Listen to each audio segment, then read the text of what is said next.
नमस्कार बच्चों, Python classes में आपका एक बार फिर से स्वागत है।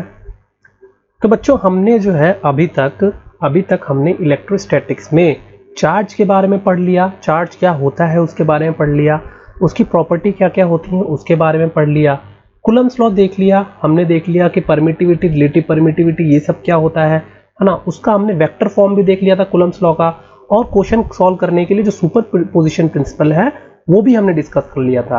यहाँ तक कि हमने दो न्यूमेरिकल भी लगा के देख लिए थे ताकि हम कूलम्ब्स लॉ में थोड़ा सा कॉन्फिडेंस बिल्डअप कर सके, है ना। तो अभी अगर बच्चों आपको अगर थोड़ा समझ में धीरे से आ रहा है तो उसका कोई इशू नहीं है, बिकॉज हमने अभी जस्ट स्टार्ट ही किया है। हमें तो अब बहुत न्यूमेरिकल लगाने हैं, बहुत लंबा सफर तय करना है। अब जब ये सारी चीजें एक सॉल्व कर लेंगे और जैसे जैसे चैप्टर के एंड पे अप्रोच करेंगे तब आप देखिएगा आपको ऐसा कॉन्फिडेंस रहेगा कि आपको सब चीज आती है, ठीक है। क्योंकि मैं एक भी पॉइंट जो है यहाँ से इस चैप्टर से मिस नहीं करूंगा, मिस करना भी नहीं चाहता, और एक एक चीज को मैं पूरा डिटेल में समझाना चाहता हूँ। अच्छा, मिस करने से मुझे याद आया कि मैं हमेशा क्या एनसीईआरटी बार बार पलटता रहता हूँ ताकि बच्चों का कोई टॉपिक मिस ना हो।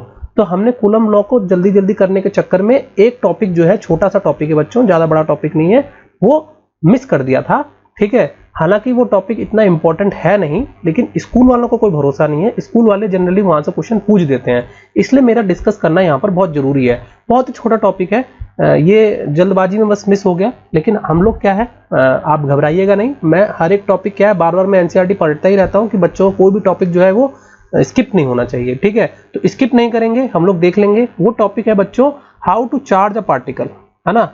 किसी भी बॉडी को चार्ज किया कैसे जा सकता है, ठीक है। How to charge a system बोल दीजिए, बॉडी बोल दीजिए, कुछ ही बोल दीजिए, चार्ज अ बॉडी रख लीजिए, चलिए ठीक है। तो एनसीईआरटी में तो आपको एक ही प्रोसेस डिस्कस किया हुआ है और एक प्रोसेस आपका क्वेश्चन के रूप में डिस्कस किया हुआ है, ठीक है। आप तीन तरीके से बॉडी को चार्ज कर सकते हैं। तो आप क्या कर सकते हैं, चार्जिंग बाय, इसका एग्जाम्पल दे दिया चार्जिंग बाय फ्रिक्शन का ना, चार्जिंग बाय फ्रिक्शन इसका एग्जाम्पल दे दिया एनसीईआरटी में, ठीक है। और एक्सप्लेन किया है चार्जिंग बाय इंडक्शन को, और चार्जिंग बाय कंडक्शन जो है ना वो आपको एक क्वेश्चन के तौर पर एग्जाम्पल में समझा दिया है, ओके।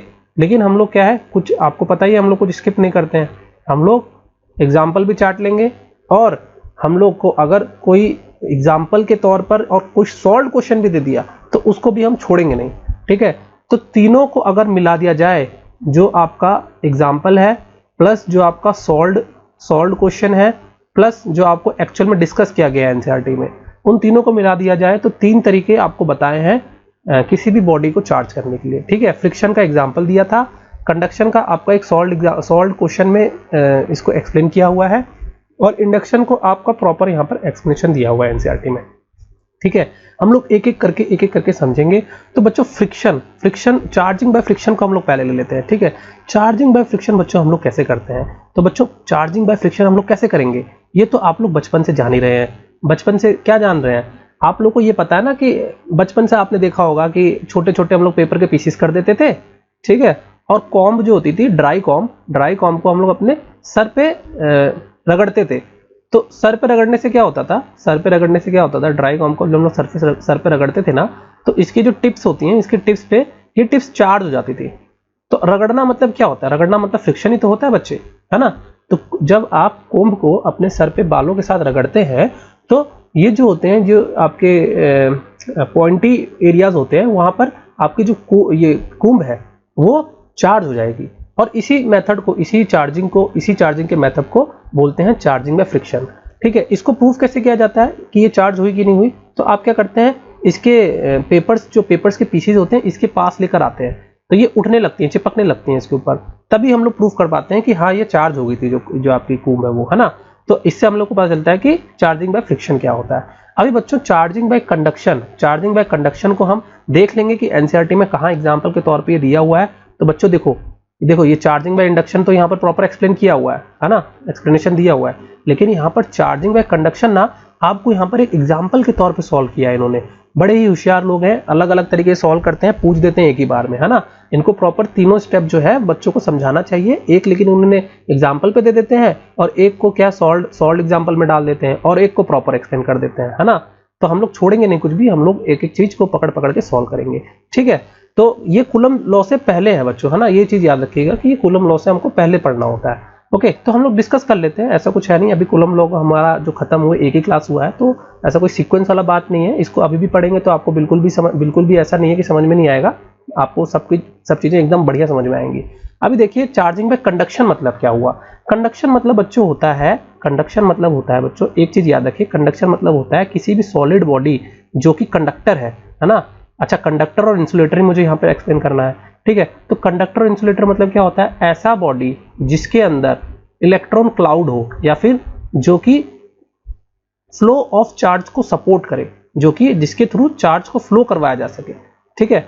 तो उसको आप बोलेंगे इलेक्ट्रिकल कंडक्टर, ठीक है। इलेक्ट्रिकल कंडक्टर जनरली आपके मेटल्स में होते हैं और ऐसे मटेरियल्स की प्रॉपर्टी ये होती है कि उनके पास इलेक्ट्रॉन क्लाउड होता है, इनके पास सरप्लस इलेक्ट्रॉन्स होते हैं, है ना, एक्स्ट्रा इलेक्ट्रॉन होते हैं जो कि फ्री होते हैं, काफी इनके वैलेंस इलेक्ट्रॉन में काफी बाहर के जो शेल है, बाहर के जो आपकी शेल है उसके अंदर वाले जो इलेक्ट्रॉन होते हैं उनको हम लोग वैलेंस इलेक्ट्रॉन बोलते हैं, ठीक है। तो काफी फ्री इलेक्ट्रॉन्स ऐसी बॉडीज के पास होते हैं और फ्री इलेक्ट्रॉन्स होने के कारण ही जब आप इसके अंदर करंट दौड़ाएंगे या फिर चार्ज इलेक्ट्रिक फील्ड देंगे, अभी इलेक्ट्रिक फील्ड पढ़ना है आपको, इलेक्ट्रिक फील्ड देंगे तो ऐसा समझ लीजिए कि वो फ्लो, चार्ज का फ्लो पॉसिबल होता है उसके अंदर, ठीक है। ऐसी बॉडी को हम कंडक्टर बोलते हैं। इंसुलेटर क्या होता है बच्चे, इंसुलेटर ऐसा होता है जो फ्लो ऑफ चार्ज को ब्लॉक कर दे, है ना, फ्लो ऑफ चार्ज को ब्लॉक कर दे। अगर आप यहाँ पर चार्ज को फ्लो करवाने की कोशिश करें तो ये इस एंड पे चार्ज को आने नहीं देगा, इसी पर ही सारे चार्जेस को रोक लेगा, तो ऐसे बॉडी को हम लोग इंसुलेटर बोलते हैं, ठीक है।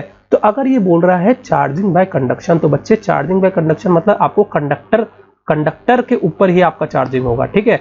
और यहाँ पर कंडक्शन बोल रहा है तो मतलब फ्लो का कुछ ना कुछ चार्ज का कुछ ना कुछ क्या हो रहा होगा, फ्लो हो रहा होगा, ऐसा समझिए, ठीक है। कंडक्शन मतलब क्या हुआ कि चार्ज का कुछ ना कुछ फ्लो हो रहा होगा, और चार्ज का फ्लो किस में पॉसिबल है, आपका कंडक्टर में पॉसिबल है बच्चों, है ना। तो अभी आप देखिए इस एग्जांपल के थ्रू क्या समझा रहा है, ऊपर आपका ताम झाम जो भी इसमें लिखा है वो आप भूल जाइए।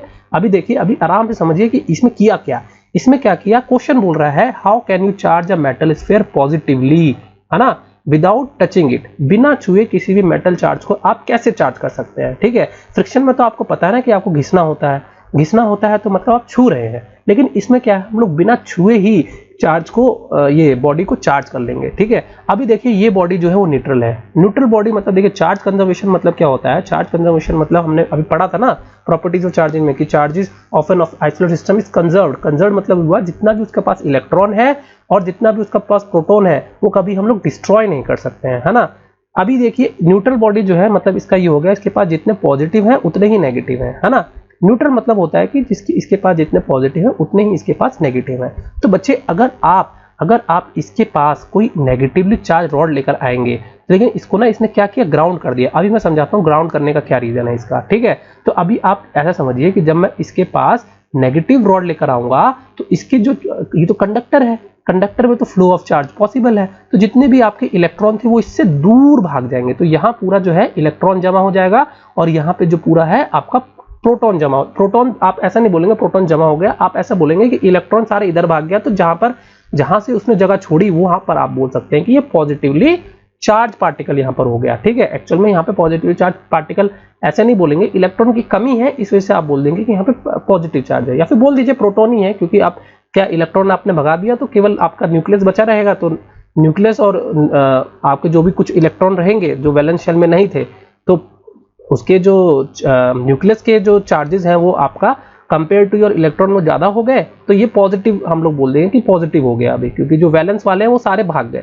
वैलेंस वाले सारे भाग गए, तो अब यहाँ पर कुछ पॉजिटिव चार्जेस अपीयर हो जाएंगे, ठीक है। इतना तो समझ में आया होगा कि जब मैं नेगेटिव वाला लगाऊंगा तो negative like charge repel each other, तो सारे इलेक्ट्रॉन जो है वो भाग करके इस कोने में आ जाएंगे, इस कोने में आ गए तो यहाँ पर कमी हो गई इलेक्ट्रॉन की, तो यहाँ पे क्या हो जाएगा कि यहाँ पर पॉजिटिव चार्ज हमको अपीयर हो जाएगा, ठीक है।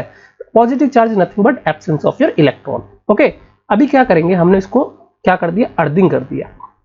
अर्थिंग करने से क्या होगा बच्चे, आगे आप पढ़ेंगे कि ग्राउंड जो होता है वो जीरो पोटेंशियल पे होता है, ठीक है। तो सारे के सारे इलेक्ट्रॉन को एक शॉर्टकट मिल गया, आपने एक टाइप से इसको शॉर्ट कर दिया, है ना, शॉर्ट कर दिया। करंट इलेक्ट्रिसिटी में आप शॉर्ट सर्किटिंग पढ़ेंगे, उतना अभी टेंशन मत लीजिए। अभी अवश्य समझिए कि जब इसको हम लोग ग्राउंड से जोड़ देते हैं ना, तो सारे के सारे इलेक्ट्रॉन जो है इनको शॉर्ट पाथ मिल जाता है और ये सब के सब इसके ग्राउंड में जाके चले बस जाते हैं। ठीक है, सारे के सारे ग्राउंड में घुस जाएंगे, सारे के सारे नेगेटिव या इलेक्ट्रॉन्स जो भी है। ठीक है, अब सारे के सारे जब इलेक्ट्रॉन ग्राउंड में घुस गए, यहाँ पे इन्होंने देखो नेगेटिव बना के नहीं दिखाया है ना, बड़ी चालाकी की है। बच्चों को समझ में कैसे आएगा भाई अगर आप बनाएंगे नहीं तो। ठीक है, तो अभी देखिए इसमें ए तो पार्ट ये था, है ना, बी पार्ट यहाँ पर है। ठीक है, ये सॉरी ये डायग्राम इन्होंने दिया है। ठीक है, अभी देखिए सारे पॉजिटिव इधर आ गए, सारे नेगेटिव ही आ गए। अब ये सारे नेगेटिव इधर आ गए। अब ये सी डायग्राम है ना, तो सी डायग्राम में क्या किया उन्होंने, अर्थिंग कर दी। तो जितने भी सारे इलेक्ट्रॉन थे ना वो अर्थ में चले गए। ठीक है, अब अर्थ में जाने के कारण क्या होगा, अब यहाँ पर इलेक्ट्रॉन तो नहीं है इस बॉडी के ऊपर, अब इलेक्ट्रॉन नहीं है। ठीक है, लेकिन आपको ये याद रखना होगा बच्चे कि आपको रॉड ना यहाँ से तब तक हटानी नहीं है जब तक आप ग्राउंडिंग को पूरा जो इलेक्ट्रॉन है उसको ट्रांसफर नहीं कर देते। जब सारे इलेक्ट्रॉन यहाँ पे जितने भी एक्सेस थे वो चले जाएंगे, उसके बाद आप रॉड हटाएंगे। क्यों, अगर आपने पहले हटा दिया तो ये तो भाई न्यूट्रल बॉडी है, तो इलेक्ट्रॉन जो ये भी खाली स्पॉट है पॉजिटिव वाले, फिर ये अट्रैक्ट करेंगे और वापस से न्यूट्रल बॉडी बन जाएगी। पॉजिटिव नेगेटिव दोबारा से हो गए ना भैया, तो एक दूसरे को अट्रैक्ट कर लेंगे और वापस से ये न्यूट्रल बॉडी बन जाएगी, है ना। तो हमको तो चार्ज करना है, तो चार्ज करने के लिए दूरी बनाए रखनी है। दूरी बनाए रखने के लिए इस रॉड का प्रेजेंट होना तब तक जरूरी है जब तक सारे इलेक्ट्रॉन यहाँ पर चले नहीं जाते। ठीक है, सारे इलेक्ट्रॉन जाने का मतलब, मेरा कहने का मतलब ये है कि जो भी फ्री या वैलेंस इलेक्ट्रॉन है उनकी बात हो रही है। कुछ ना कुछ इलेक्ट्रॉन इसके ऊपर पहले वैसे भी रहेंगे ही। ठीक है, लेकिन अभी क्या है, कुछ इलेक्ट्रॉन चले जाने के कारण यहाँ से अब इस बॉडी के अंदर नंबर ऑफ इलेक्ट्रॉन्स कम हो गए, तो अब इस रॉड को हटा देंगे। इस रॉड का कोई काम नहीं है, तो ये जो बॉडी हो जाएगी वो पॉजिटिवली चार्ज हो जाएगी। ठीक है, अब क्योंकि इलेक्ट्रॉन के फ्लो के कारण, चार्ज के फ्लो के कारण ये बॉडी चार्ज हुई है, इसलिए इसको बोला जाता है चार्जिंग थ्रू कंडक्शन। आया क्या बच्चे समझ में आपको, इसको बोला जाता है चार्जिंग थ्रू कंडक्शन।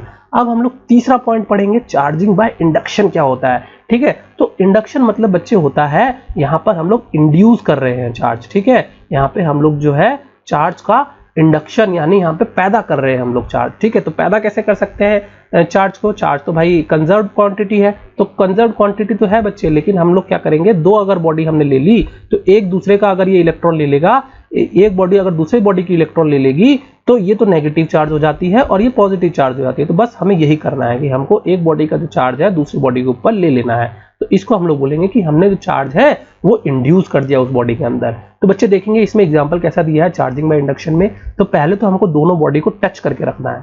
ठीक है, ए और बी बॉडी है, इन दोनों बॉडी को हमको टच करके रखना है। फिर हम लोग एक पॉजिटिवली चार्ज रॉड इसके पास अगर लेकर के आएंगे बच्चे, तो क्या होगा कि जितने भी इलेक्ट्रॉन्स होंगे वो इससे अट्रैक्ट हो जाएंगे, क्योंकि ये पॉजिटिव चार्ज रॉड है ना। लेकिन इससे टच नहीं करनी है, ये दूर आप इसके पास लेकर के आएंगे तो क्या होगा कि जितने भी आपके इलेक्ट्रॉन्स होंगे वो इस बॉडी के चाहे इस बॉडी के जो भी फ्री इलेक्ट्रॉन्स होंगे सब भाग करके, अभी टच में है ना, तो सारे के सारे भाग करके इस कॉर्नर में आ जाएंगे। तो इस कॉर्नर में सारे के सारे जो हमारे पॉजिटिव चार्ज हो जाएंगे, इस कॉर्नर में हमारे सारे के सारे क्या हो जाएंगे बच्चे, नेगेटिव चार्ज हो जाएंगे। तो अभी आपको रॉड हटानी नहीं है, ये याद रखना है कि अभी रॉड आपको हटानी नहीं है। और रॉड रखते रॉड को यहाँ पे प्रेजेंट में ही, जब रॉड यहाँ पर प्रेजेंट हो उसी टाइम पे क्या करना होगा, दोनों बॉडी को अब अलग कर दीजिए। क्यों मैं ऐसा बोल रहा हूँ, अगर आपने रॉड हटा दी तो क्या होगा, आपका तो ये टच में है तो वापस से इलेक्ट्रॉन अपनी जगह पे चले जाएंगे और ये वापस से जो है दोनों की दोनों बॉडी न्यूट्रल हो जाएंगी। समझ में आ रहा है बच्चे। तो हमको तो चार्ज करना था, तो हम लोग क्या किए, अभी इस बॉडी को यहाँ पर हटाएंगे नहीं। अगर नहीं हटाएंगे तो उससे क्या होगा कि ये जब अब इसको आप दूरी बनाएंगे तो क्या होगा, ये तो नेगेटिव सारे इलेक्ट्रॉन तो इधर आ गए, इस बॉडी के भी सारे इलेक्ट्रॉन भाग करके इधर चले गए थे, है ना। सारे नेगेटिव इलेक्ट्रॉन्स या फिर इलेक्ट्रॉन्स जो बोलूं फ्री इलेक्ट्रॉन्स वो इस बॉडी के अंदर आ गए, और इस बॉडी में क्या बचा, यहाँ से तो इलेक्ट्रॉन की कमी होगी। तो ये बॉडी क्या हो जाएगी बच्चे, पॉजिटिवली चार्ज हो जाएगी, और ये बॉडी क्या हो जाएगी, नेगेटिवली चार्ज हो जाएगी। तो इसमें दूसरे डायग्राम में क्या दिखाया बच्चे कि जब आपने इस रॉड को हटाया ना, जब आपने पॉजिटिवली रॉड को हटाया तो ये अब वापस से अट्रैक्ट करने की कोशिश करेंगे। देखिए पॉजिटिव और नेगेटिव अट्रैक्ट करने की कोशिश करेंगे, लेकिन अब इनके बीच में ना क्या है, गैप है। तो इस गैप को ये तोड़ करके जंप नहीं कर पाएंगे। ठीक है, तो ये पास तो आएंगे वापस से अट्रैक्शन के कारण, लेकिन ये जंप नहीं कर पाएंगे। अभी अगर ये जंप नहीं कर पाएंगे तो मतलब हम लोग बोल दिए कि इसके अंदर एक्सेस हो जाएगा इलेक्ट्रॉन का, इसके अंदर रिसेस हो जाएगा इलेक्ट्रॉन का। ठीक है, इसके अंदर क्या हो जाएगा, रिसेस हो जाएगा इलेक्ट्रॉन का। तो ये बॉडी तो आपकी नेगेटिव चार्ज हो जाएगी और ये बॉडी हमारी क्या हो जाएगी, पॉजिटिव चार्ज हो जाएगी। तो बच्चे आप एक चीज ये समझ लीजिए कि इसमें इस तरीके के चार्जिंग मेथड को हम लोग बोलते हैं चार्जिंग बाय इंडक्शन। हमने इंड्यूस किया चार्ज इसके अंदर, बॉडी के अंदर। आया समझ में? तो बच्चे ये तो हो गया हमारा, इतना कहानी जो था हमारा हो गया कि बॉडी को चार्ज कैसे किया जाता है। अब हम लोग बच्चे नया टॉपिक चालू करने वाले हैं, ठीक है। ये टॉपिक छोटा सा था, 10-15 मिनट का, 10-15 मिनट का टॉपिक था जो कि मुझे एक्सप्लेन करना था। और इसको अगर हम लोग एक्सप्लेन कर लिए हैं तो अब मुझे लगता है कि we are ready to start our new topic, that is electric charge, तो इलेक्ट्रिक फील्ड, सॉरी, ओके।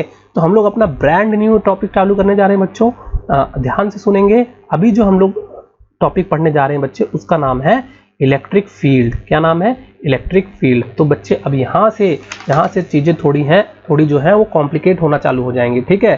तो बच्चे इलेक्ट्रिक फील्ड मतलब क्या हुआ? इलेक्ट्रिक फील्ड बच्चे मतलब हुआ, ध्यान से सुनेंगे क्योंकि ये पूरा मैं लिख नहीं पाऊंगा, तो आपको ध्यान से सुनना होगा जो मैं एक वर्ड में जो बोल रहा हूँ। तो बच्चे इलेक्ट्रिक फील्ड क्या होता है ना, किसी भी चार्ज, जो कोई भी चार्ज पार्टिकल होता है ना, तो आप जान ही रहे हैं कि फोर्स जो होता है, फोर्स दूसरी चार्ज के ऊपर ये फोर्स लगाता है ना। लेकिन एक्सपेरिमेंट के दौरान क्या देखा गया ना, ऐसा देखा गया, पहले मैं एक्सप्लेन कर देता हूँ क्या है electric field.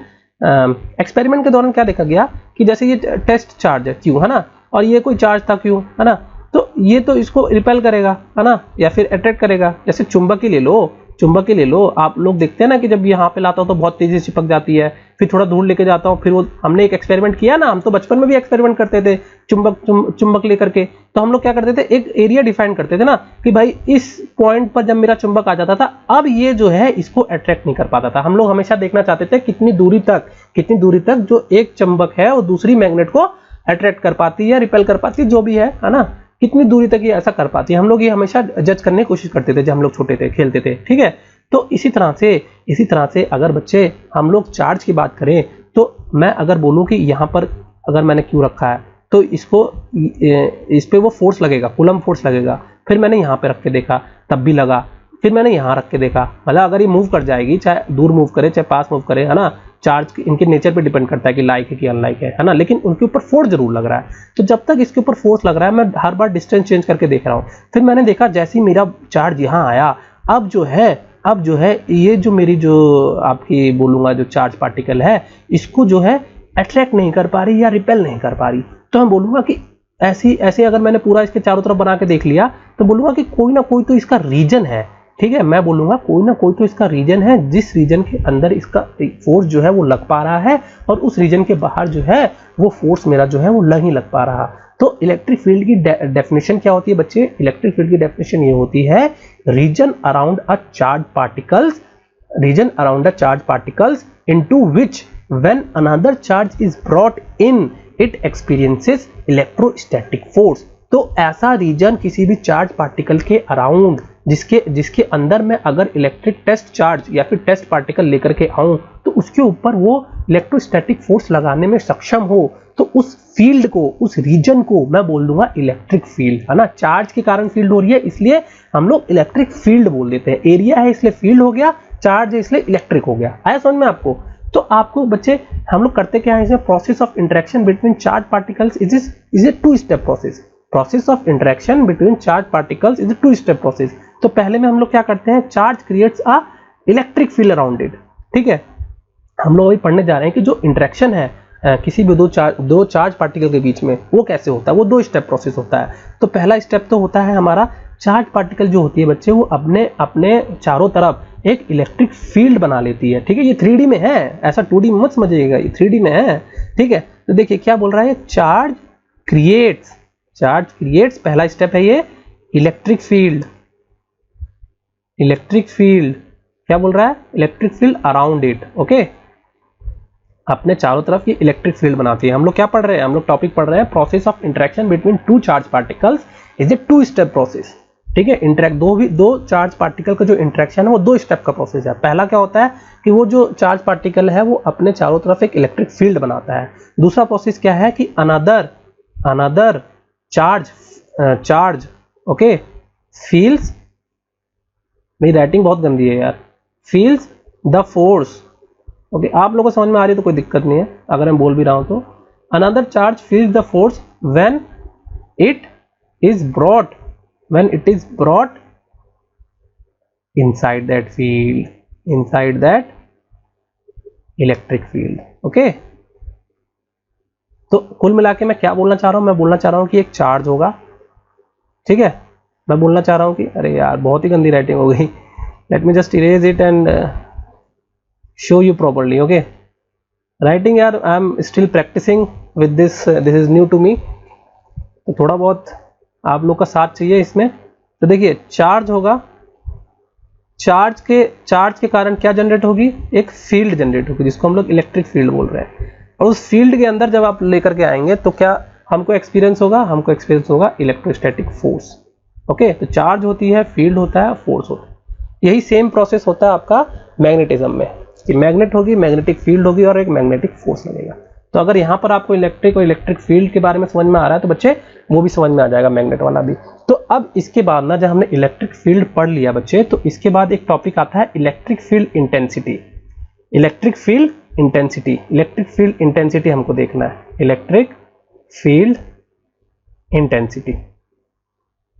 Electric field intensity मतलब बच्चे कुछ नहीं हुआ, इसका मतलब सिंपल ये हुआ कि आप जब उस चार्ज पार्टिकल को, टेस्ट चार्ज पार्टिकल को, है ना, टेस्ट चार्ज पार्टिकल को, ये सपोज मेरा टेस्ट चार्ज पार्टिकल है, छोटा क्यों और ये कैपिटल क्यों है ना, जब फील्ड के अंदर लेकर के आए तो उसके ऊपर जो फोर्स, जो भी फोर्स लगा पर यूनिट टेस्ट चार्ज, है ना, force per unit test charge, उसी को मैं बोलूंगा इलेक्ट्रिक फील्ड इंटेंसिटी।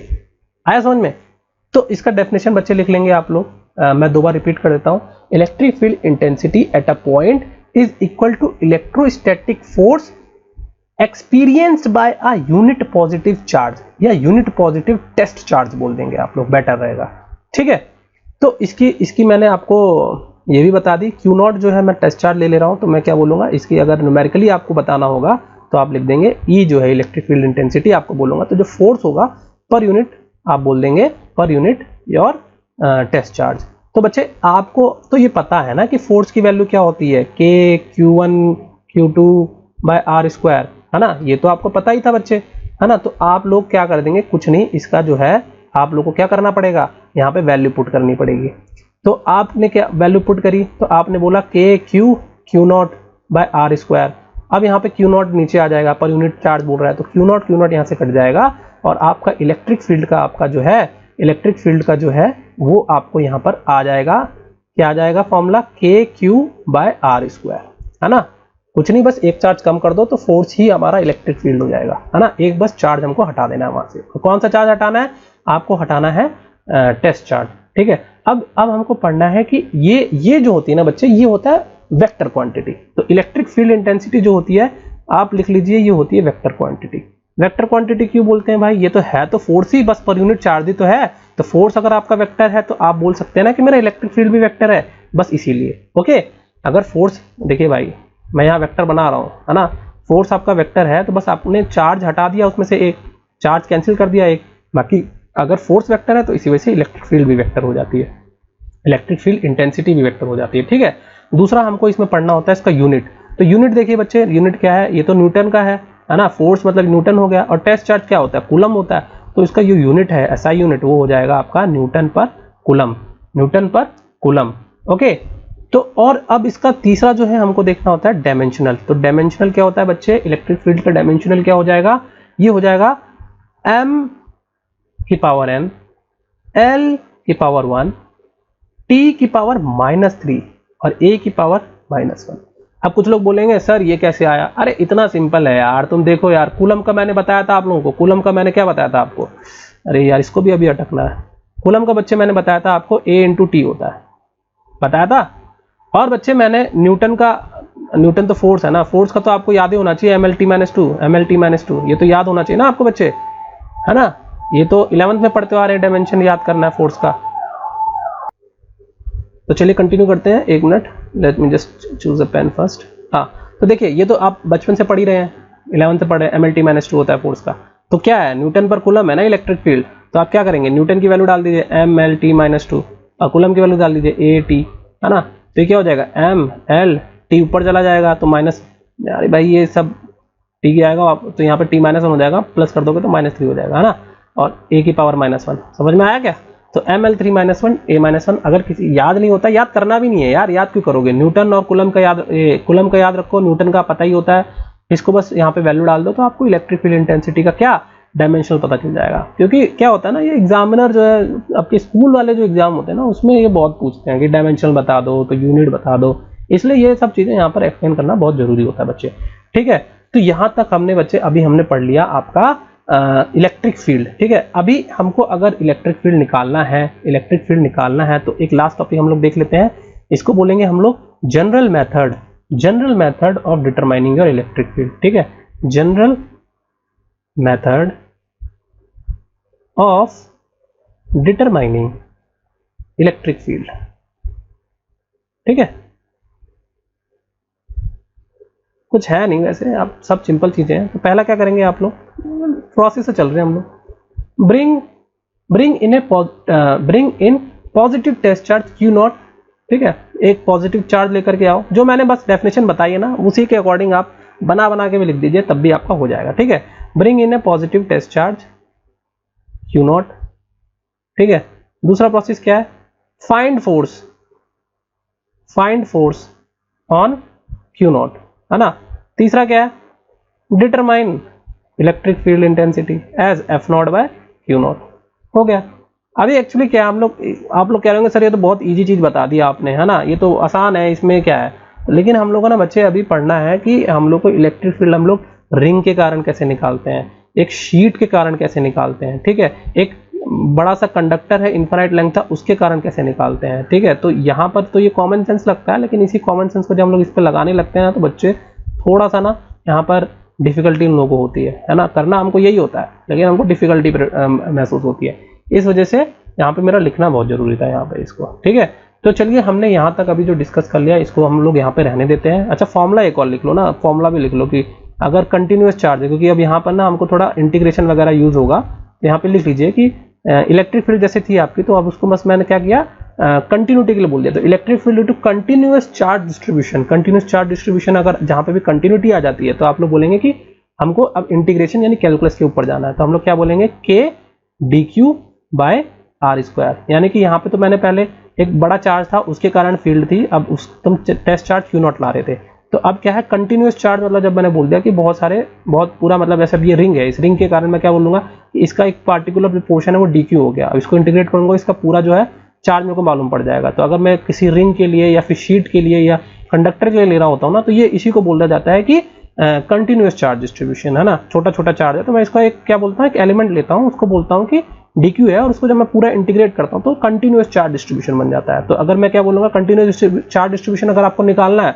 तो वहां पर इसके कारण मैं dE, मतलब छोटा सा पोर्शन है तो छोटे से पोर्शन के कारण छोटा पोर्शन मतलब dq, तो छोटे पोर्शन के कारण जो इलेक्ट्रिक फील्ड जनरेट हुई वो dE हो गई, है ना। अब इसी को जब मेरे को निकालना होगा तो मेरे को कुछ नहीं, बस इंटीग्रेट कर देना होगा। ओके बच्चे, तो इतना ही हमको करना है। K कांस्टेंट होता है तो इसको हम लोग बाहर निकाल लेते हैं, और हमको बस इतना सा अगर हमने कर दिया तो हमारी जो है इलेक्ट्रिक फील्ड आ जाती है कंटिन्यूअस चार्ज डिस्ट्रीब्यूशन के लिए। तो कंटिन्यूअस चार्ज डिस्ट्रीब्यूशन का कौन सी एग्जांपल हुए, जैसे कि हमारा रिंग हो गया, जैसे कि हमारी शीट हो गई, तो हमको अभी इन सब के लिए निकालना होगा इलेक्ट्रिक फील्ड। ठीक है, तो अब अभी जो है जो निकालने वाला जो पोर्शन है वो हम लोग अगली क्लासेस में डिस्कस करेंगे बच्चे, क्योंकि अब इतना सफिशिएंट टाइम नहीं कि आप इसको समझ पाए एक साथ में। तो आज के लिए बस हम लोग इतना ही रहने देते हैं, और मैं एक बार रिवाइज कर देता हूँ हमने क्या क्या पढ़ लिया। हमने चार्जिंग के मेथड पढ़ लिए तीनों, ठीक है, charging by friction, charging by induction, charging by conduction.